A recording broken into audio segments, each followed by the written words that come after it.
अस्सलाम वालेकुम।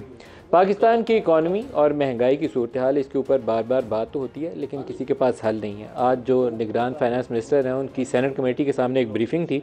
जो तफसीलात हमारे सामने आई हैं, वो लगता यह है कि वो भी उतनी फ़िक्रमंद है जितने एक आम आदमी फ़िक्रमंद है। अब सबसे बड़ा जो हमारे लिए और उनके लिए भी चैलेंज होगा कि उनके पास कोई प्लान, कोई हिकमत अमली, कोई स्ट्रैटेजी होनी चाहिए इससे निकलने के लिए।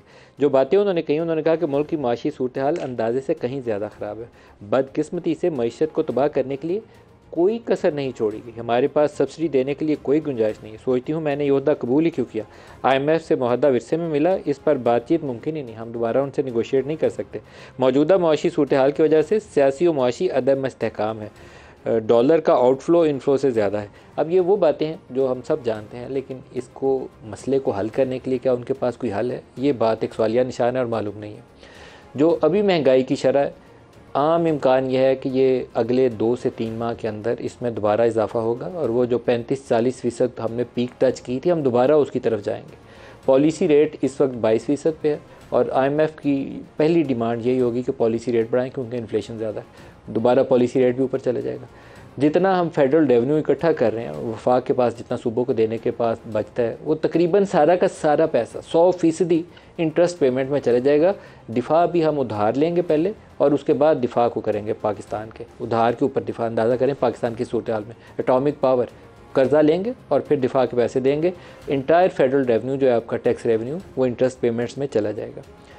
डॉलर 304 पे 45 पैसे पे आज मार्केट के अंदर उसकी क्लोजिंग हुई है।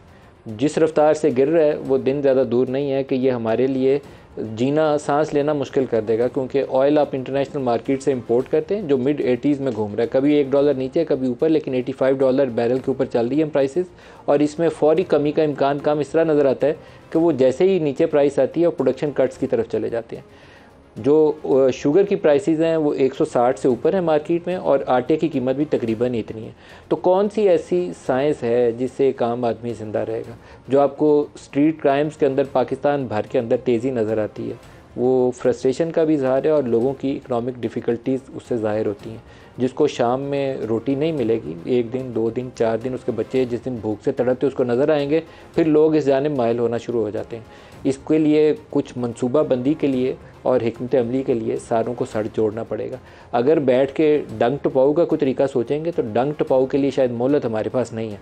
मैं रोज़ाना ये बातें दोहराता हूँ, इसलिए दोहराता हूँ कि शायद किसी के कान पे जून रेंग जाए और उसको एहसास हो जाए कि हम बहुत मुश्किल सूरत हाल में। कर्ज़ों का बोझ पिछले तकरीबन 1.25 साल के अंदर जो PDM की हुकूमत थी, उसके अंदर हमने कोई 40-50% उसके अंदर इजाफा किया। पाकिस्तान की हिस्ट्री में कभी ऐसा नहीं हुआ। इमरान खान के दौरे हुकूमत में तकरीबन हम डबल करके गए थे, और अब उसके बाद 1.25 साल के अंदर उसको हमने 40 या 45% इजाफा किया। अगर अगला साल 1.5 साल इसी नहज पे हम रहे कि रुपया गिरता गया, इन्फ्लेशन बढ़ता गया और हम कर्ज़े ले लेकर 25% पॉलिसी रेट के ऊपर इंटरेस्ट पेमेंट करते रहे, तो ये जो 77 बिलियन के करीब आई है gross public debt and liabilities, ये ज़्यादा वक्त दूर नहीं होगा कि ये 77,000 की बजाय 1 लाख अरब पे पहुंच जाएगी। कैसे देंगे, इसका जवाब कोई मुझे बताए कि देंगे कैसे। डॉलर आप बताते हैं कि इनफ्लोज़ कम है, आउटफ्लोज़ ज़्यादा है। ये जब से मैं एटलीस्ट इस प्रोफेशन में आया हूँ तो मैं इस बात से वाकिफ़ हूँ कि पाकिस्तान इंपोर्ट्स ज़्यादा कर रहा है, एक्सपोर्ट्स कम कर रहा है। इन्वेस्टमेंट क्यों नहीं होती? क्योंकि political instability, law and order situation है। कभी वॉर ऑन टेरर हमारे इलाके में आ जाती है, आपके पास इन्वेस्टमेंट नहीं आती। लेकिन पॉलिटिकल इंस्टेबिलिटी को तो हम कंट्रोल कर सकते थे। जो हुकूमतें बनाने और गिराने का पाकिस्तान में एक 15-20 साल से एक मंसूबा चल रहा है, और उस 15-20 साल के अंदर जुडिशरी उसके अंदर प्लेयर है, एस्टेब्लिशमेंट उसके अंदर प्लेयर है। सियासी जो हमारे बड़े बड़े लीडर हैं वो हुकूमत पाने की खातिर सीढ़ी लगाने के लिए एस्टेब्लिशमेंट और जुडिशरी का कंधा इस्तेमाल करते हैं। जब बाहर गिरते हैं तो शोर मचाते हैं। क्या इस चीज़ को हम बंद करके आगे एक महज़ब तरीके से आगे नहीं बढ़ सकते? लोगों के मसाइल के ऊपर तवज्जो देकर उनकी दुख और तकलीफ़ों को कम करने के लिए कोशा नहीं हो सकते? जब तक हम उस तरफ नहीं आएंगे हमारे पास कोई हल नहीं, और हम इन मुश्किलात का शिकार होते रहेंगे और हमारी मुश्किलात में इजाफा होता रहेगा। किसी दिन किसी को बैठ के ये फ़ैसला करना पड़ेगा कि पाकिस्तान को इससे निकालना है। अपनी अपनी सोच रहे हैं सारे, मेरी नौकरी कैसे चलेगी, मुझे पैसा कैसे मिलेगा, मुझे ये प्लॉट कैसे मिलेगा, मुझे हुकूमत या वजारत कैसे मिलेगी, आइंदा इलेक्शन होंगे कब और मेरी हुकूमत कब आएगी, इससे आगे सोचें। ये सोचें कि पाकिस्तान और पाकिस्तान के अवाम को बचाना कैसे। जो आज प्रोग्राम में हमारे साथ शुरका हैं, मोहम्मद रांझा साहब हैं PMLN से, शोएब शाहीन साहब हैं मारूफ माहिर कानून भी हैं और तहरीक इंसाफ से इनका ताल्लुक़ है, महमूद मौलवी साहब इस्तेहकाम पाकिस्तान पार्टी से। सबको खुशामदीद कहता हूँ प्रोग्राम में। रांझा साहब आपसे स्टार्ट करूँगा। मैं इमरान खान की हुकूमत की जो इकनॉमिक मैनेजमेंट थी उसे बहुत क्रिटिसाइज़ करता था, लेकिन PDM मुझे लगता है कि 14-15 माह 16 माह के अंदर वो कुछ कर गई है जो 3.5 साल में भी उसने नहीं था किया। आपने उसको दुगनी रफ्तार के साथ तबाही की तरफ लेकर गए। कैसे निकलेगा पाकिस्तान इससे बाहर? देखें नदीम साहब, आपका जो मैं हमेशा से इस बात का कायल रहा हूँ कि आपने जब भी इमरान खान के दौर में भी इकॉनमी पे बिल्कुल आपने यही बात हमेशा से मौक़िफ़ अपनाया, जो अभी आप ज़ाहिर है आप वही बात हमारे हवाले से भी कर रहे हैं।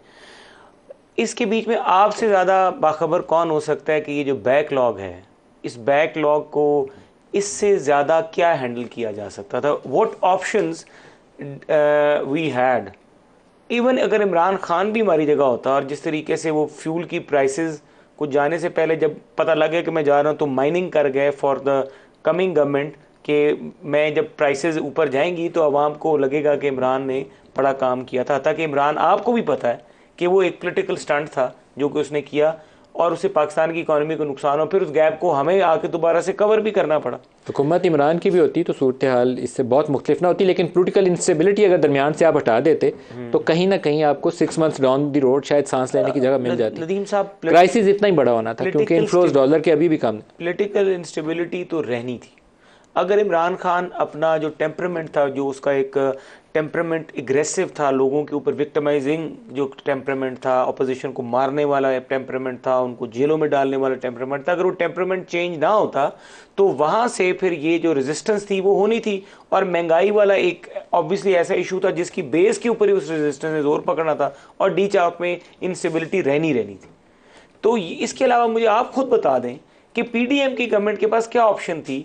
उन्होंने तो वही चीज़ें जो इमरान ने अनडू की या जो हमारी प्रॉब्लम का शिकार हुई उनको दोबारा से रिपेयर किया। रिपेयर करके इससे ज़्यादा बेहतर क्या हो सकता था? आपने रिपेयर नहीं किया, मैं इस पर डिसएग्री करता हूँ। मेरे ख्याल में आपने उसको कॉम्प्लिकेट करने में अपना हिस्सा डाला, जितना इमरान ने डाला था उससे 2 गुना आपने भी डाला। आई थिंक नदीम साहब, कोई भी आएगा, इवन द नेक्स्ट गवर्नमेंट जो भी आएगी, पोलिटिकल स्टेबिलिटी, एक तो शफाफ इलेक्शन वाली बात है, अगर वो हो गया यकीनी तौर पर सब पार्टीज का स्टेबल गवर्नमेंट और फोकस ऑन रिफॉर्म्स 2 साल नो एजिटेशन, 5 साल चाहिए आपको इसको, कोई एजिटेशन ना हो, कोई सड़कों पे ना निकले और वो 2 साल 3 साल लगेंगे कम से कम उसको एक डायरेक्शन लेते हुए।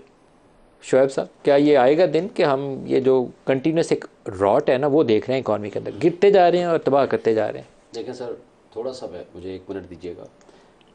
ठीक है, मैं कहता हूँ कि महंगाई हुई इमरान खान के ज़माने में, लेकिन 6.1% GDP तो इनके आदाद शुमार बताते हैं ना। आज 1 साल के बाद जो इन्होंने अपने आदाद शुमार बताए 0.3% बताए, उस वक्त के रिज़र्व $24 बिलियन। अब जितने कम किए जितने ज़्यादा किए, मैं उस तफसील में जाए बगैर, $1 बिलियन की खातिर जो कुछ हुआ, ये कह रहे हैं कि सिर्फ सारी ख़राबी जो 160 रुपये से 150 रुपये पेट्रोल की कीमत की थी, बस वो एक ख़राबी है जिसको इमरान खान को पकड़ के बैठे हैं। भाई कर देना 160, आज आपने 292 रुपीज़ पे क्यों रखा हुआ है? और ऊपर जाएगा भी, और ऊपर जाएगा। और अच्छा, जो मौसूफ फरमा रहे हैं 170 से 178 के दरमियान डॉलर था, आज आपका जो आपने बताया है ये 350 को भी क्रॉस करेगा, बल्कि शायद 400 पे ना अल्लाह ना करे चला जाए। नहीं, रुपए के ऊपर फोरकास्ट नहीं करनी चाहिए, लेकिन ये तबाही की बुनियाद है। ये जो रुपया गिर रहा है ना आज 304 पे 45 पैसे, ये तबाही की बुनियाद है। अच्छा, फिर उससे आगे हम जाते हैं तो जो इसहाक डार साहब को अफलातून को लाए थे, उस अफलातून ने उतरते ही कहा मेरे आने से पहले देखो $50 कम हो गया। और जब वो गया अपने कपड़े झाड़ के, और शहबाज शरीफ साहब लंदन में जाकर याशी कर रहे हैं, भाई वो जो आवाम जलील हो रही है उसके बारे में भी तो बता दो। फिर इनका कहना कि जी ये सारा इमरान खान करके गया। मुझे बताएं, मिफ्ता इस्माइल तो 3 महीने में पैसे ले आया था ना। तो जिसने तफखराना अंदाज में कहा कि मैं उनको बेहतर जानता हूँ, IMF से डील करना मेरे से बेहतर कोई नहीं जानता, 1 साल आपसे वो उल्टे सीधे होके आपको $1 बिलियन नहीं मिल रहा था। बात यह है, एक शख्स को गिराने के लिए तमाम हमारे स्टेक होल्डर्स, हमारी इस्टेब्लिशमेंट और हमारी सारी ये पॉलिटिकल पार्टीज़, क्या मुल्क को इस तबाही के दहाने से वापस लाने के लिए क्या पॉलिटिकल इस अनस्टेबिलिटी के साथ ज़िंदा रह सकते हैं? हमारा मुल्क रह सकता है क्या इस सिचुएशन में, जब जबर और खौफ की फ़िज़ा हो, जब आप लोगों की चादर चार दीवारी पामाली कर रहे हों, लोगों को उठा उठा के बंद कर रहे हों, लोगों के साथ 8-8 दफ़ा उठा लें, अदालत जमानतें दें, उनको गायब कर दें, आपके मीडिया पे पाबंदियां लगा दें, इमरान रियाज का आज तक किसी को नहीं पता, तो क्या ये इंडिकेशंस लोगों के लिए सरमायाकार आएगा यहाँ? जब जहाँ रूल ऑफ लॉ नहीं होगा, जहाँ इस असल में तरह की पता कैफियत होगी, हो क्या रहा है लोग पाकिस्तान के आएंगे साथ, यहाँ, हो कैसे क्या रहा आएंगे है पैसे लेकर के? आपको पता पाकिस्तान के साथ हो रहा है। ये बातें जो आपने कही ना रूल ऑफ लॉ के वाले से, मैं इस पे मुतफिक हूँ, लेकिन आप जब राना सनाउल्लाह को 15 किलो हीरोइन पे डाल रहे थे या शायद का कान को पकड़ के 8-10 माह जेल में डाल रहे थे, वो आप लोग बुनियाद रख रहे थे उस चीज़ की, जिसपे मैं इमरान को भी बोला कि ये काम दुरुस्त नहीं है, आप किसी तरीके के साथ चलो, इनको भी बोला कि काम दुरुस्त नहीं है। मतलब आप इमरान रियाज की मिसाल दी, मैं 100% आपके साथ हूँ कि किसी को आप गायब नहीं कर सकते, उस पर कोई केस हो तो केस डाल सकते हैं। मुझे पाकिस्तान के आप सारे एक लीडर बताओ जिसके ऊपर 180 से ज्यादा मुकदमात बनाए गए आप सारे इसके हिस्सेदार हैं। ठीक है, जो भी हिस्सेदार था, जो गलत किया गलत था। किसी प्राइम मिनिस्टर को 10,000 दिरहम अकाउंट रिसीवेबल पे सजा जो आपकी मर्जी और मंशा से आपकी हमायत से एस्टेब्लिशमेंट और जुडिशरी ने दिलाई थी, वो भी एक मिसाल थी। ये कहना आप सारे लोग कंट्रीब्यूट करने वाले हैं। बताएं कि एक गलती को कितनी दफा गलतियां करेंगे? आप सारे लोग हिस्सेदार हैं। सुने, इस तबाही के हिस्सेदार हैं आप सारे लोग। सुने, मैं पीडीएम की सारी जमातें और आज आपके 16 महीनों में जो इन्होंने काम किए हैं, मुझे बताएं जाते जाते 50 करोड़ रुपए एक एक एमएनए को देने की क्या जरूरत थी? मुल्क आपका तबाही के दहाने पे पहुंचा हुआ है। ये पैसे बचाएं, लोगों को फैसिलिटेट करें। आप 50-50 करोड़ रुपया दे रहे हैं मैंने इसको। सर ये तर्ज अवल कभी गवर्नेंस का नहीं होता। 18 इमरान खान ने, आपको पता लिमिट इंक्रीज इमरान खान ने की थी। देखें वो मुल्क गुड गवर्नेंस इमरान खान की थी। चल रहा सर 18 महमूद मौलवी साहब कुछ महमूद मौलवी साहब आप फरमाइएगा। मेरा ख्याल है कि ये जो पीडीएम के अंदर सारी जमातें थी और इमरान खान की पीटीआई, इन सारों ने, वो इमरान खान ने 3.5 साल गुजारे कि ये चोर और डाकू थे, ये पाकिस्तान को लूट के आ गए। फिर इमरान खान अब गया तो ये 16 महीने पीडीएम वालों ने कहा कि वो तबाही कर गया, वो लाडला था, घड़ी चोर था। तबाही दोनों कर रहे हैं, उसने भी की, इन्होंने भी की, लेकिन अब जिम्मेदारियां सियासी खेल खेल रहे हैं। वो उस पर डाल रहा है, वो उस पर डाल रहा है। देखें, इसमें कोई दो राय नहीं है कि पीडीएम ने भी तबाही की और पीटीआई के दौर में भी तबाही हुई। उसकी वजह यह है कि आज जिस नहज पे हम पहुंच गए ना, ये दोनों की तबाही का नतीजा है। अगर मैं आपको फिर बता दूं, अगर इमरान खान बैटिंग जब उनकी आउट हो गए वो और टेक्निकल आउट हुए, अगर वो बॉलिंग स्पोर्ट्समैन बैठ जाते बॉलिंग करने के लिए ऑपोजिशन में, तो आज मुल्क की हालत में नहीं होता। वो हमेशा वो सिवाय जो है इख्तिदार में रहने की वजह से आज मुल्क को इस हालत में लेके आए। अगर वो नॉकआउट हुए हैं, वो नॉकआउट इसलिए हुए कि उनके पास वोट नहीं था वहां पे। एमक्यूएम उनको छोड़ चुकी थी। जब वो वहां पे नो कॉन्फिडेंस हुआ और वो जो है उनकी सीट गई, तो उनको अपोजिशन में बैठ जाना चाहिए था। मगर बदकिस्मती ये कि उनको इख्तिदार चाहिए। महमूद साहब, शहबाज शरीफ ने कौन सी बेहतरी की 16 माह के अंदर? आपने केस उनके 26 अरब के माफ हो गए। देखिए उन्होंने भी, प्रॉब्लम यही तो है। देखिए लोग मतलब पार्टीज को, पॉलिटिकल पार्टीज को आज भी सोचना चाहिए कि ये मुल्क होगा तो पॉलिटिकल पार्टीज हैं और सारी कुछ सब कुछ है। आज हम जिस नहज पे पहुंच गए हैं, ठीक है ना, पूरी इकोनॉमी सत्यानाश हो रहा है। इकोनॉमी का बल्कि सत्यानाश हो चुका है। आप ये देखें ना, डॉलर कहाँ पहुंच रहा है, बिजली के क्या है, लोग सड़कों पे है, और जिस हिसाब से हम आगे जा रहे हैं, अगर इसको कंट्रोल नहीं किया जाए इमीडिएटली, तो मैं आपको बताऊं, मैं तो हेडिंग देख रहा हूँ फॉर अ सिविल वॉर। ये कैसे लोग बर्दाश्त करेंगे? सर सिविल वॉर के हम धरने पे खड़े हैं, हम ज़्यादा दूर नहीं है उसके ऊपर। लोग प्रोटेस्ट कर रहे हैं अभी बिजली के बिलों की वजह से। ये पहला महीना है, अगले महीने बिल आए और साथ आटे और चीनी दाल के लिए पैसे ना जेब में हुए, तो फिर क्या होगा? वो यही होगा सिर्फ, उसकी वजह कि कोई ना कोई तो कंट्रोल करे।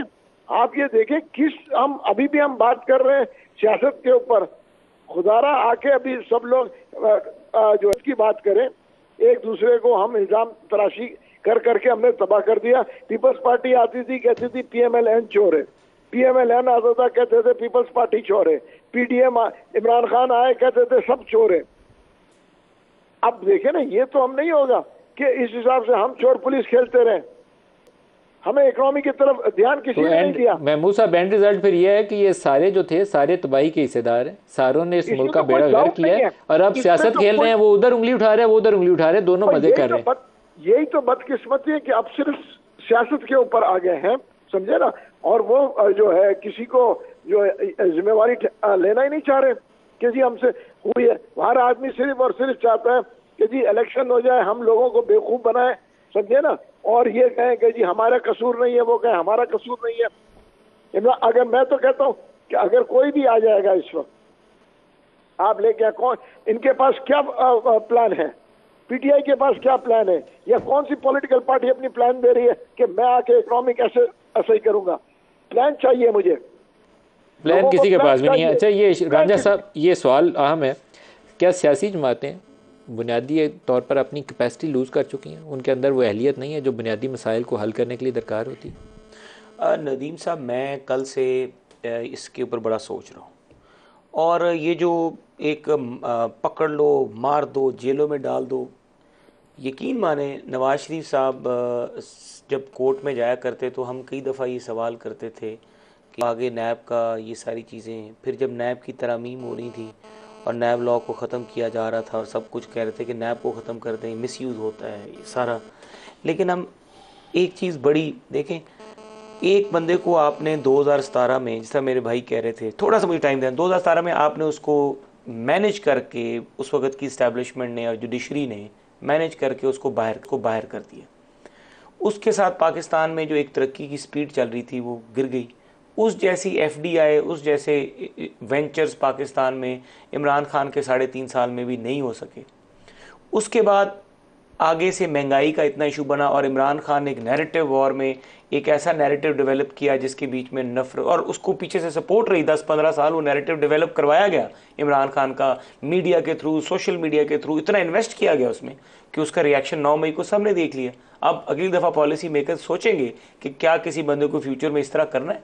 लेकिन अब बात क्या है कि हम सबसे पहले जो चीज़ हमारी इस्टेब्लिशमेंट को सोचनी चाहिए ना, उनको अपना काम ही करना चाहिए, उन्हें हुकूमतें बनाने और गिराने के काम से निकल जाना चाहिए। ये आज हम जो दिन देख रहे हैं ना, इसके अंदर उनका बड़ा हिस्सा है, बड़ी मेहनत किया बात है ना कि आप जो पाकिस्तान के दस्तूर में जो लिखा हुआ है ना, अगर हम दस्तूर के बीच में रह के वो तो आप भी तो करें ना, आप बदल लेने, रात को जाते हैं मीटिंग करने। देखें, हम तो हमेशा से दस्तूर की बात करते रहे। मीटिंग शहबाज शरीफ साहब जितने मशहूर हैं जी, वजह शोहरत उनकी यही है कि रात गए मुलाकातें करते वही थे, सारा काम सारी उम्र ये किया। नदीम साहब एक जब तक आप अपना काम, ये तो बातें मुलाकात कौन नहीं करता था, इनकी तो हाजिरियां भी असेंबली की वही लगवाते थे। अगर ये मुझसे पूछे, जनरल फैज साहब इनके मेंबरान को फ़ोन करवा के इजलास अटेंड करवाते थे, ये सारों को पता है, तो ये बात ना करें। लेकिन मैं इनसे ये बात 100% दुरुस्त है, मैं जो मैं बात कर रहा हूँ मैं इनको बता रहा हूँ। अच्छा, जो अगली जनरल फैज का नाम आपने बहुत बड़ा ले लिया, सिर्फ एक कर्नल साहब काफ़ी होते थे इस काम के लिए, वो फ़ोन किया करते थे। तो मैं आपको एक मज़े की बात बताऊं, बड़ा रिकॉर्ड का हिस्सा हो जाएगी, नाम नहीं उनका बताता है। लाहौर में एक साहब थे, चिड़ियाघर में काम करते थे। जब इमरान ने वोट ऑफ कॉन्फिडेंस का फैसला किया ना सेनेट इलेक्शंस के बाद, तो कोई 25 थे एमएनएज इमरान खान के टूट के। उस वक्त पैसों की ये वाला मामला नहीं था अभी चल रहा, वो इनके साथ मिले हुए थे टिकटों की खातर। उस वक्त ये बाई इलेक्शन पंजाब में जीत रहे थे, उनका ख्याल था नून लीग तगड़ी जमात है, तो उनको फ़ोन चिड़ियाघर लाहौर से आए थे और फिर उन्होंने बताया इनके लोगों को कि वहाँ से, मुझे उस साहब का नाम पता है, जानबूझ के नहीं ले रहा, कि वहाँ से फ़ोन आया वोट इमरान को डालना है। तो वो फिर इनको बताया गया इमरान खान को, शायद उस वक्त आर्मी चीफ ने बाजवा ने कहा कि लास्ट टाइम में हम ये आपके लिए काम कर रहे हैं, आइंदा नहीं करेंगे। वहाँ से इख्तलाफात और बढ़ गए थे क्योंकि ऐसे ही चीफ चेंज हो रहे थे उसके बाद। ये बाकायदा डॉक्यूमेंटेड है ये चीज़ें। मैं आपको सिर्फ कुछ ये जवाब देखें, आगे क्या करना है, क्या हम इनको गिराएंगे? इन्होंने हमें गिराया, हम इनको गिराएंगे अगर, तो हम पहली तो बात ये है कि आप कहते हैं ना reconciliation, truth and reconciliation commission बनाए, पाकिस्तान में हुआ क्या आज तक? कौन किसको गिराता रहा, कौन कहाँ से आया, कौन किसको गिराता रहा, कौन रिफॉर्म हुआ, फिर किसने किसको गिरा दिया, फिर कौन रिफॉर्म हुआ, किसने दस्तूर को पकड़ा, किसने कॉन्स्टिट्यूशन की बात बनाई? ये जो है ना प्रोग्राम आप सारे खराबी के हिस्सेदार हैं, लेकिन आप भी दस्तूर शूर आइन कानून छोड़ के वहाँ से मदद लेके हुकूमतों में आते रहे। ये भी ऐसे ही आए थे, ये गए भी ऐसे। हमने वोट को इज्जत दो का हमारा नारा था, छोड़ दिया वो नहीं, वो इन्होंने ले लिया की हुकूमत बनाई, तब आपने नारा बाद में जब इनको हम समझाते थे कि यार ना करो, ना मारो, ना मारो, ना मारो, उस वक्त कहते छड़ो तो की पता। फवाद चौधरी साहब तो बात ही नहीं करते थे, बल्कि हमारा मजाक उड़ाते थे असेंबली में। मैं सिर्फ एक बात करूंगा, ये मारना मराना बहुत हो गया। अगर अब पाकिस्तान को आगे जाना है ना, तो मेरा ख्याल से माफ़ करना पड़ेगा, दरगुजर करना पड़ेगा और सबको एक पेज पे बैठना पड़ेगा, क्योंकि अगर हमारे पास ग्राउंड ही नहीं रहेगा तो वहाँ पे खेलेगा कौन? बताइए शायद सर। देखिए, ये तो अच्छी बात है, लेकिन वो कहते हैं कि मेरे कत्ल के बाद उसने जफा से तौबा, आए ज़ूद पशेमा का पशेमा होना। भाई, जो 16 महीने आपके पास इक़्तिदार था, आप जाते जाते जो जुमा बाज़ार आप लॉज का अमेंडमेंट्स करके गए, जो आप अपने हाथ से चीज़ें कटवा कर गए, जिस तरह शहबाज शरीफ ने एक फ्लाईओवर का जो एक क्रेडिट है वो भी किसी और को दिया, और जिस तरह पता नहीं क्या क्या चीज़ें वो देकर नहीं गए, मैं नाम ना लूँ तो ज़्यादा बेहतर ही है। शहबाज शरीफ साहब ने सही बोला होगा ना, क्योंकि अगर वो खुद अपने बलबूते पे प्राइम मिनिस्टर बने होते तो उन्हें किसी और को क्रेडिट देने की जरूरत ना पेश बात है, लेकिन कम से कम प्राइम मिनिस्टर होने का ड्रामा तो कर लो। वो तो कर रहे वो ड्रामा भी नहीं करना आ रहा था उनको, ड्रामा भी वो करते करते वो क्रेडिट किसी और को देते थे। खुदा के लिए ये जो तर्ज अमल अडॉप्ट किया इन्होंने, मैंने कहा मुझे बता दें कि जो आज हो रहा है, जो ये इनको भी काटना पड़ेगा। लोगों की नफ़रतें जो इनके ख़िलाफ़ पैदा हुई हुई हैं, ऐसे तो नहीं हुई हुई, लोग अंधे तो नहीं हैं, लोगों के पास सोशल मीडिया है, लोगों के पास मीडिया है, लोगों के पास इंफॉर्मेशन है। आप इस तर्ज अमल से आज आप कह रहे हैं माफ़ करना पड़ेगा, भाई हम तो पहले ही ये कह रहे थे आपको माफ़ करने को तैयार हैं, आज भी हम माफ़ करने को तैयार हैं, आए, लेकिन आप अपने हाथ कटवा के ये आपकी अभी सोच में कमी है। आज भी हम माफ करने के लिए तैयार हैं। आप तो सारों को बैठ के कौन से माफी मांगनी चाहिए, जो कुछ आप सब पाकिस्तान के साथ जो ये 16 महीने खिलवाड़ करके गए हैं इस मुल्क के साथ, हमारे साथ पहले ये तो माफी मांगे। प्रोग्राम में दोबारा खुशामदीद कहते हैं। पाकिस्तान में जुडिशरी बहुत सारे मामलात के अंदर मसाइल इजाफा करने का सबब बनी ओवर दी ईयर्स। जो इफ्तिखार चौधरी और साकिब निसार का रोल था, वो पाकिस्तान में वो जो मैच फिक्सिंग वाला रोल था ना, मैच फिक्सिंग वाला रोल था। इफ्तिखार चौधरी ने पीपल्स पार्टी का बेड़ागर करने के लिए एक रोल अदा किया, नून लीग बेनिफिशरी थी। साकिब निसार ने PTI उनकी बेनिफिशरी थी और PMLN का बेड़ागर करने के लिए उन्होंने रोल अदा किया। अब ये मामला जहाँ आज खड़ा है, वहाँ पर बंदयाल साहब के सामने भी कुछ मुकदमात हैं, जैसे नेशनल अकाउंटेबिलिटी ब्यूरो के अंदर जो नैब लॉ के अंदर तरमीम है, उनका केस है।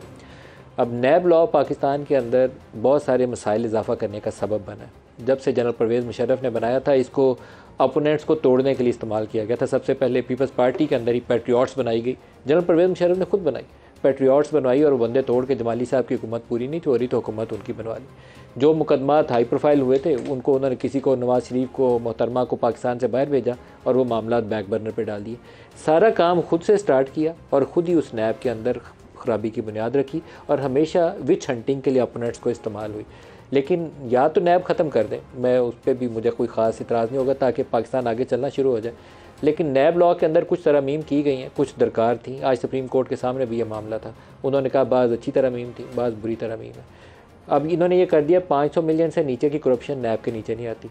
पहले एक ड्रैकोनियन शक्ल थी कि 90 रोज़ के लिए चेयरमैन का इख्तियार था, जिसको मर्जी अंदर डाल दे, जिसमें PTI ने खूब उसमें आर्म ट्विस्टिंग की, PMLN की, जिसको उन्होंने पकड़ के अंदर डालना होता था, नैब की वो 90 रोज़ वाली क्लॉज यूज़ करते थे, अंदर डाल देते थे, बंदा बाहर ही नहीं था 6-8 महीने, उसको अमेंड किया गया। फिर ये फ्रॉड पब्लिक एट लार्ज, उसकी डेफिनेशन ही इन्होंने चेंज कर दी ताकि बहुत सारे बंदे उसके प्रव्यू से ही निकल जाए नैब के। ये चीज़ें ऐसी हैं जो दुरुस्त नहीं हैं, सुप्रीम कोर्ट को इसको नोटिस लेना चाहिए। लेकिन क्या सुप्रीम कोर्ट को 63A जैसे फ़ैसले करने चाहिए? क्या सुप्रीम कोर्ट को किसी एक फ्रीक की तरफ अलाइन नज़र आना चाहिए? ये एक मसाइल वाली सूरत हाल है। जैसे इस्टेब्लिशमेंट का काम नहीं है कि पार्टियाँ बनाए और तोड़े, इसी तरीके से जुडिशरी का भी काम नहीं है। सर शाहनवाज रंजा साहब, यहाँ पर वो लफ्ज़ तो बुरा है, आवे का आवा ही बिगड़ा हुआ है, वो वाली सूरत हाल है। ये अदारों के ऊपर भी लागू होता है और सियासतदानों के ऊपर भी लागू होता है। सियासतदान सियासत नहीं कर रहे, इस्टेब्लिशमेंट अपनी उन बाउंड्रीज़ को छोड़ के कुछ और कर रही है। जुडिशरी के आला अदलिया की शख्सियात है, उनका हाल आपके सामने। देखिए, ये जब तक वही एक है कि हर कोई अपने आइनी हदूद में रह के काम करे, ये इस मुल्क का वे फॉरवर्ड है, पहली बात बुनियादी। और दूसरी बात जो ये है वो ये है कि ये मैं अगर ज़ाहिर है हमें तो अफेक्ट हुए ना। 2017 में जब नवाज शरीफ साहब को नाअहल किया गया, वो सारा प्रोसेस स्टार्ट हुआ, फिर नवाज शरीफ साहब सियासतदानों को भी अपनी हर बात पे दाढ़ी इनके हाथ में नहीं पकड़ानी चाहिए। हम भी कोई कमेटी होती है, कोई बात होती है तो हम कहते हैं जी जज साहब को बिठा दें। सर हम कोई कमेटी होती है, हम कहते हैं जी कमीशन बनाते हैं। हम असेंबली में बैठ के अगर अपने मसाइल खुद हल कर लें, नहीं आप करेंगे नहीं ना। आपको हुकूमत जब चाहिए होती है ना, तो आप हर जगह से सीढ़ी लगाने की कोशिश करते हैं। जब सांप काट रहे आगे से फिर शोर मचाते हैं। मैं एक आपसे सवाल करूंगा, आप 2017-18 में जिंदा है नून लीग वाले भी, आप 2017 से बाहर निकल जाएं। 2017 गुजरे हुए पाकिस्तान से 6 साल गुजरे। देखिए, मैं तो आपने यूसुफ रजा गिलानी की हुकूमत गिराने में हिस्सेदार बने, मेमो गेट में आप लोग सुप्रीम कोर्ट के गए, आपने लुटियाँ डाली कि इस्तीफा दो, पहले घर जाओ, जब सुप्रीम कोर्ट डिस्क्वालीफाई कर रही थी। आप जब तक बेनिफिशियरी थे तब तक सब ही अच्छा था पाकिस्तान में, जब आपको निकाला गया सिर्फ तब का शोर मचाते हैं। मैं तो एक बात पे कहूँगा कि सबसे ज़्यादा जो ज़रूरी चीज़ है ना इस वक्त, वो जो हमें अपने रिफॉर्म्स करने चाहिए पार्लियामेंट में, जुडिशरी के हवाले से एक लीगल रिफॉर्म्स हमें करनी चाहिए। वैसे एक लोगों को इंसाफ देने के हवाले से, स्पीडी जस्टिस सिस्टम के हवाले से एक हमें करनी चाहिए, और हमें इंश्योर करना चाहिए कि जो जज साहब जो है ना वो स्पीडी जस्टिस में उनकी केसेस की डिस्पोजल कोई नहीं है, उन जज साहब से कहें कि आप अपना काम करें, बजाय कि आप जाके बर्तन शर्तन चेक करें कि अस्पतालों में बर्तन ठीक हैं या नीचे बेड की सफाई हुई है कि नहीं है। ये आप एडमिनिस्ट्रेटर को सख्त डंडा देना कि वो काम करे अपना। लेकिन ये तो अपनी जगह पर है, लेकिन जो सबसे ज़रूरी चीज़ है मैं समझता हूँ इस वक्त जो आपने बातें मैंने करनी थी वो आपने ऑलरेडी कर दी, कि आपने जो तरफदारी की, good to see you, best of luck, wish you best luck, best of luck, ये अब वर्ड्स, और फिर उसके बाद तोशा खाना के केस के ऊपर पूरा माइंड दे देना, रिमार्क्स ऐसे दे देना कि लोअर जुडिशरी के पास कोई गुंजाइश ही ना रहे। नवाज शरीफ के केस में मॉनिटरिंग जज अल्लाह करे बंदयाल साहब थोड़ी सी हिम्मत पकड़ें और तोशा खाना में आपको भी पकड़ लें, पीपल्स पार्टी को भी, इमरान को भी, तीनों को पकड़ के इकट्ठी सजा दे दें, फिर तो इंसाफ हो जाएगा। देखें वो तीनों को पकड़ के सजा दे दें। वो मैं कह रहा हूं, वो तो डिक्लेयर वाला तो पहले हिसाब ले लें, जो कानून ज़ाब्ते के मुताबिक आप ले नहीं सकते, उसमें तो बेगुनाह हो गए ना। दूसरी बात ये कि आप कानून ज़ाब्ते के अगर बगैर नहीं ले सकते तो अभी तो आप बनाए ना केस, आप ले जाए रेफरेंस, आपको किसने रोका? कमाल है, रेफरेंस फाइल हुआ आपके नैब तरमीम से, वो वापस हुए। साहब आज सुप्रीम कोर्ट ने नैब जो केस जिन्होंने माफ़ करवाए हैं ना नैब से, उसकी तफसीलात मांगी हैं। सुप्रीम कोर्ट बाद मामलात के अंदर फ्रीक बनती नज़र आती है। 63A का फैसला उसमें से एक है जो नहीं करना चाहिए था, और भी कई ऐसी चीज़ें सामने आई हैं। लेकिन क्या इंसाफ यह नहीं होगा कि ये जो करप्ट प्रैक्टिसेस के अंदर बहुत सारे हमारे सियासतदान मुलव्वस हैं, एक दफ़ा तो खुल के इंसाफ फिर कर ही दें, ले आएँ सारे, तोशा खाना के केस भी ले आएँ, जिनके करप्शन के केस भी हैं उनको भी ले आएँ, सारों को क्रॉस दी बोर्ड सजा दें। देखिए बदकिस्मती से ये है कि ये चीजें होंगी नहीं, होना तो बहुत कुछ चाहिए। देखिए ना, जैसे अभी आप कह रहे थे, हर आदमी ने अपने आप को किसी ना किसी चीज से लिंक किया हुआ है, किसी पार्टी से लिंक किया हुआ है, किसी शख्सियत से लिंक किया हुआ है, मुल्क के बारे में नहीं सोच रहे, चाहे वो जुडिशरी हो, वो जो है पॉलिटिकलाइज हो गई है, मेरा लफ्ज इस्तेमाल मैं कर रहा हूँ। उसकी वजह देखे ना, हर चीज का सत्यानाश है। मेरे समझ से दोबारा हम शुरू कहां से करें?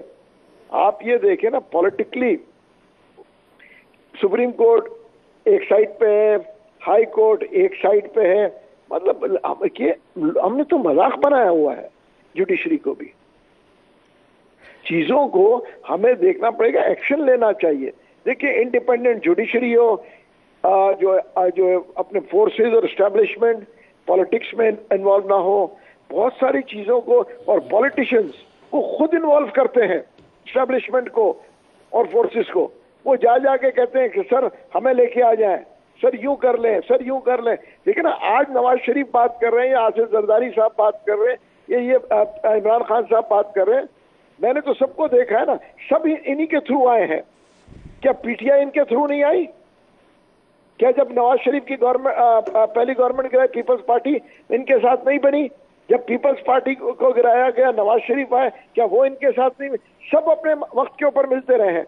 आज जो है बैठ के बातें कर रहे हैं कि जी हमें एस्टेब्लिशमेंट को अपनी जगह होनी चाहिए और एस्टेब्लिशमेंट को इंटरफियर नहीं करना चाहिए। हर वक्त हर पार्टी ने जाके मिला है, हर पार्टी ने अपना इंटरेस्ट दिखाया है। कौन सी पार्टी है मुझे बता दें जिन्होंने कहा कि जी हमारा इंटरेस्ट नहीं है? मौलवी साहब, लेकिन इमरान की हुकूमत में तो बाज़ औक़ात ये तासुर आता था कि जो की डिसीजन हैं फॉरेन पॉलिसी के, तो पहले भी उनका बड़ा इन्फ्लुएंस होता है अमेरिका के ऊपर, अफ़गानिस्तान के ऊपर, लेकिन वजारतों के फैसले भी मुझे लगता है कि इस्टेब्लिशमेंट करती थी कि किसको कौन सी वजारत जाएगी। हर चीज़ वही करते थे। उसकी वजह क्या है कि वो इस वक्त पावर में बैठना चाहते थे और उनको पता था कि देखिए 2018 से पहले वोट बैंक कहाँ था और उनको कहाँ बिठाना था, बैठ गए थे वो। उन्होंने जब बैठे, उन्होंने कहा जी मेरे को यहाँ से अब जाना नहीं है, मैं 10 साल तक हुकूमत करूंगा। देखिए प्लान्स तो यही होते हैं। जो आदमी सीट पे बैठता है वो कहता है कि मुझे हिलना ही नहीं है इधर से, चाहे कुछ हो जाए, चाहे मैं कुछ भी कर लूं। तो फिर मुल्क का यही हाल होगा। अच्छा शुएब साहब, आप भी रोशनी डालिए इसके ऊपर। ये जो कुछ आज पाकिस्तान के साथ है, ये पिछले कई दहाइयों से जो कुछ हम इस मुल्क के अंदर बो रहे हैं वो आज काट रहे हैं। कोई मेरे ख्याल है चंबे वाली बात नहीं, लेकिन आज भी सुधारने के लिए रियलाइज़ करने की ज़रूरत है कि हम कर क्या रहे थे। बिल्कुल, आपने बड़ी अच्छी बात की और ये इसमें कोई शक नहीं। लेकिन एक नैब लॉ के हवाले से मैं बात करके आपके सवाल की तरफ डायरेक्ट आता हूँ। देखें, पिछले साल तो नैब लॉ इन्होंने बदल दिए ना, उसको टूथलेस बना दिया। क्या इस 16 महीने में हमने मुल्क को सुधार लिया? नहीं सुधरा ना। तो आपने स्ट्रॉन्ग एंटी करप्शन लॉज रखने हैं, लेकिन not for political purposes, not for political engineering. जब तक मैं बताऊं इदारे मुखालफीन को अंदर करने के लिए नहीं इस्तेमाल, इंसाफ के लिए, इंसाफ के लिए हूँ, और उसकी सुपरविजन प्रॉपर, इसका एक चेयरमैन होना भी मुनासिब नहीं है। इसके फैसले भी चेयरमैन हो एडमिनिस्ट्रेटिव पर्पसेस के लिए, एक हाई पावर्ड बोर्ड होना चाहिए ये जो फैसले करे, इंडिपेंडेंट हो, जिसके ऊपर सारी पब्लिक उसको देखे। अगर इस तरह एक शख्स के ज़रिए सारे फैसले करेंगे तो उसमें ख़राबियाँ आती हैं। हमारे मुल्क में बदकिस्मती है, जिसके पास पावर मिलती है वो उसको मिसयूज़ करता है। दूसरी बात, उससे आगे मैं आता हूँ, आज भी उतना जनरल परवेज़ मुशर्रफ ने नैब को इस्तेमाल नहीं था किया जितना पीटीआई के दौर में हुआ। और उसका देखें बात यह है कि जो बंदा इनका अंदर आपने करना था, इंक्वायरी खोलते थे, आप पीटीआई का अगर हटा दें तो जो माशाल्लाह चेयरमैन नैब थे, आज भी वो मिसिंग पर्सन के चेयरमैन हैं, वो पसंदीदा तरीन शख्सियत हैं शहबाज शरीफ साहब की। मैं नाम नहीं लिए बगैर बात करूंगा। शिफ्ट नहीं कर चले, मैं आगे चलता हूं सर, मैं आगे चलता हूं। इमरान खान का कोई रोल नहीं था नैब के मामला में। वो वीडियो निकाल ली थी आपने, उसकी वीडियो निकाल के टीवी पे चलाई आपने। ये और कुछ भी नहीं है इसमें। मैं आगे चलता हूं। अब इस बात से आगे चले ना, हम आगे चले ना नदीम साहब, आगे चलने की बात करें। आपके सवाल की तरफ आता हूं। बात यह है कि आज जंग की हालत है ना, आज इस माशी जंग की और तबाही की हालत में पहला सब मेहरबानी कर दे ये केयर टेकर और हमारे तमाम मुख्तदर तबके, स्टेक होल्डर्स, एस्टेब्लिशमेंट और जजेस। ये मुफ्त मरात आपको पता है 18 बिलियन डॉलर्स के करीब हैं सालाना, जिसमें आपकी मिलिट्री ब्यूरोक्रेसी, सिविल ब्यूरोक्रेसी, जजेस, जर्नैल और हुक्मरान, ये 18 बिलियन डॉलर की मरात ले रहे हैं। एक कलम से आप ये इमारत ख़त्म कर सकते हैं। भाई देना लोगों को बरात। 1 बिलियन डॉलर के पीछे आप जलील हो रहे हैं, लोग मर रहे हैं। 25-25 हज़ार वाले बंदे को वो मजदूरी नहीं मिल रही। आज आप लोग जो खुदकुशियां कर रहे हैं आपके सामने, आटे की लाइन लगा के जो तबाही मचाई शहबाज शरीफ ने, मुझे बताएं अगर यही मैक्सिमम 2000 रुपये थे, लोगों को इज्जत के साथ उनके घरों में भेज देते, जिसमें लोगों की जानें भी गई, जानें गई। और क्या, और फिर दुनिया में क्या तमाशा देखा यार, हम बेकारी कौम है, किस तरह लाइनें लगा के जी आटा दे रहे, और उसके अंदर शाहिद खान अब्बासी ने कहा करप्शन हुई है और नैब ने नोटिस भी ले लिया है। बात ये थी, अच्छा लोगों को देना था ना, 2000 रुपया ही था ना, कैश ट्रांसफर कर सकते थे, लेकिन आप उसको करना था प्रॉपरली, आप उनके घरों में दे देते, बाइज्जत तरीके से देते, जिसको भी देना था। ब्रेक आ गया जी, ब्रेक ले लें, हमारे साथ रहिए। प्रोग्राम में दोबारा खुश आमदीद कहता हूँ। चंद रोज़ पहले एक बड़े इंडस्ट्रीज थे, वो यहाँ मुझे इस्लामाबाद में मिले। उनका मैं तारुफ नहीं करवाऊँगा, लेकिन उन्होंने कहा कि मेरे पास 150 लोग काम करते थे और 150 लोगों को कहते हैं बड़े अच्छे से तनख्वाह दे रहा था, सारी सहूलतें भी दे रहा था, लेकिन पिछले कोई 3-4 माह के अंदर वो स्टील इंडस्ट्री से वाबस्ता थे। तो उन्होंने कहा कि 1 किलो का भी काम नहीं किया। तो उनमें से कहते हैं कि अब मैं 3-4 महीने से फारग बैठा हुआ था, तो एक बंदे को निकालने की कोशिश की तो उसने बच्चों का वास्ता देना शुरू कर दिया। तो कहते हैं मैं खौफ खुदा की वजह से उसको भी नहीं निकाल सका। तो अब 150 बंदों को 4 महीने से कह रहे हैं घर बैठे खिला भी रहो और ज़ीरो का काम भी नहीं किया। और अब मेरी हालत, उन्होंने यहाँ हाथ रख के कहते हैं हालत मेरी यहाँ तक आ गई है, कितनी देर ऐसे चलूँगा। और ये सिर्फ उस एक बंदे की कहानी नहीं है। मैं ये सोचता हूँ यहाँ जो बेशतर कारोबारी लोग थे उनके साथ ये सूरत हाल हो चुकी है। देयर आर एक्सेप्शंस, जैसे बैंक्स हैं, आज मैंने बैंक्स का पढ़ा है, तो वो प्रॉफिटेबिलिटी में यहाँ पे चले गए क्योंकि हम 22% पे गवर्नमेंट उनको फिक्स्ड गारंटीड पैसा दे रही है और उनसे 7-8 हज़ार अरब साल का हुकूमत बोरो कर रही है। बैंक्स पैसा कमा रहे हैं, बाकी सारा मुल्क तबाह हो गया। तो हमें संजीदगी के साथ बैठ के इस मुल्क का सोचना पड़ेगा, मुल्क के लोगों का सोचना पड़ेगा। रंजा साहब, जो हमारे दोस्त मुल्क थे ना, माजी में मदद के लिए आया करते थे, अभी शायद मोहम्मद बिन सलमान की खबर चल रही है कि मुमकिन तौर पर शायद 9 या 10 सितंबर को पाकिस्तान एक स्टॉप ओवर करेंगे।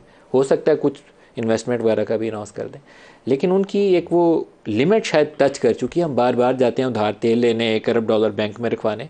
हमें कुछ खुद सोचना पड़ेगा कि क्या करना। देखिए, आप अगर उनको ही देख लें और वो देख लें, वो अपना वो नियोम सिटी बना रहे हैं और वो एक ऐसा प्लान बना रहे हैं कि ऑयल बेस्ड इकॉनमी है, बाकी मिनरल बेस्ड इकॉनमी है, उसके बावजूद वो अपने दूसरे जो एवेन्यूज हैं उनको एक्सप्लोर कर रहे हैं। उसे तो हमें एक लीड लेनी चाहिए।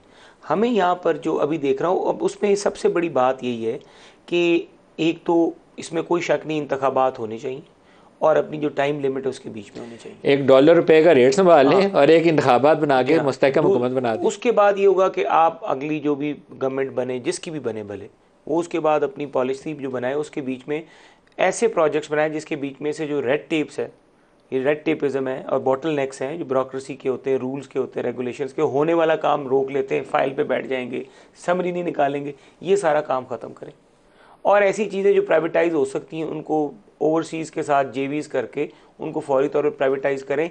ऐसी चीज़ें कि लास्ट मिनट है शोएब साहब से पूछें। शोएब साहब आप भी देखिए, मैं समझता हूँ कि इसका वाहिद हल ये है कि सारे जो मुख्तर तबके, हल्के, स्टेक होल्डर्स, डेमोक्रेटिक पार्टीज़, ये इस मुल्क को अपना मुल्क समझें, खुदा के लिए पिछली गलतियों को ख़त्म करें और आगे बढ़ने के लिए इस अवाम और कौम का, इस मुल्क का सोचें।